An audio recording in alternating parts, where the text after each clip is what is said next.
কেন we need to show the respect, সম্মান দেখানো আমাদের দায়িত্ব এবং কর্তব্য যারা আমরা জীবিত আছি, এবং পরবর্তীতে যে প্রজন্ম থাকবে তাদেরও দায়িত্ব এটা। আর অস্বীকার করার বিষয় যে বলছেন, এটা হয়তো কেউ কেউ না বুঝে কেউ কেউ বলার চেষ্টা করেছে, কিন্তু আমরা ডে 1 থেকে বলেছি আপনি যদি 47 কে অস্বীকার করেন তাহলে 52 পাবেন না ভাই। আর 52 কে যদি অস্বীকার করেন 69 এর গণ অভ্যুত্থান আপনি পাবেন না। 69 কে যদি অস্বীকার করেন 71 এর মহান মুক্তিযুদ্ধ পাবেন না।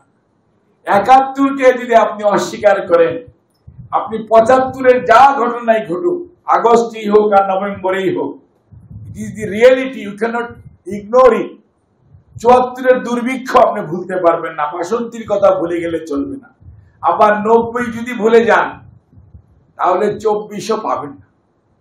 অর্থাৎ কোনো কিছুই জাতি ইতিহাসকে অস্বীকার করা যায় না। ইতিহাস তার নিজস্ব স্থান, একটি জাতির জীবনে যথাযথভাবে সে ইতিহাসকেও গড়ে দিতে পারে না। ইতিহাস আপনি আপনাদেরকে ধারণ করে, আমাদেরকে ধারণ করে, এবং ইতিহাস তার নিজস্ব গতিতে চলে। ইতিহাস ইচ্ছে করলেই আমি সুন্দর বাংলা ভাষায় ভালো ইতিহাস লিখে দেব, ওইটা মানুষ বিশ্বাস করবে, কখনোই হবে না। বাস্তবতা যেটি সেটি মানুষ স্মরণ রাখবে। ইতিহাস তৈরি করা যায়, লিখা যায়, লিখানোর চেষ্টা করা যায়, কিন্তু মানুষ মনে রাখে না, যেমনটি এখন ঘটছে। কাজে আমরা এটা চাই না, আমরা চাই সত্যের মুখোমুখি হতে। ফ্যাক্ট ইজ ফ্যাক্ট, অর্থাৎ বাস্তবতা যা সেটি আমাকে মেনে নিতেই হবে। আমার আজকের কার্যক্রমই নির্ধারণ করবে আগামী দিনে আমার অবস্থান কোথায়।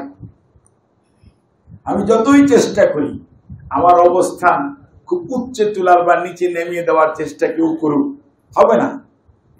আমার আজকের কর্ম নির্ধারণ করবে আগামীতে আমার অবস্থান কোথায়। কাজেই যাই হোক, ওই তাত্ত্বিক আলোচনায় যেতে চাই। আমি সাথে ওনাদেরকে বলেছিলাম আমি যেখানেই যাই I always try to meet with the freedom fighters. This is my habit.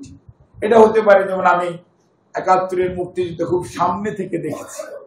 আমি ছোট থাকলেও আমি বুঝতাম যদি যে এরকম সার্টিফিকেটের দাম হবে তাহলে তখন হয়তো আমি, কারণ আমি মেজর শফিউল্লাহ সাহেবের সাথেও বাংকারে ছিলাম, আবার আমাদের ওইখানে মেজর আফসার ছিল, ওনার সাথে আমি সারাদিনই ঘুরেছি, কিন্তু চিন্তা করি নাই যে এইটা তখন এটা হচ্ছে একটা দায়বদ্ধতা। কারণ আপনারা তো সব জায়গায় যেতে পারতেন না, আপনারা কি করতেন, কারণে কারণে খবর পাঠাইতেন। কত মানুষের সাহায্য লেগেছে, মুক্তিযুদ্ধটা তো এমনি এমনি হয়নি, সহযোগিতা লেগেছে।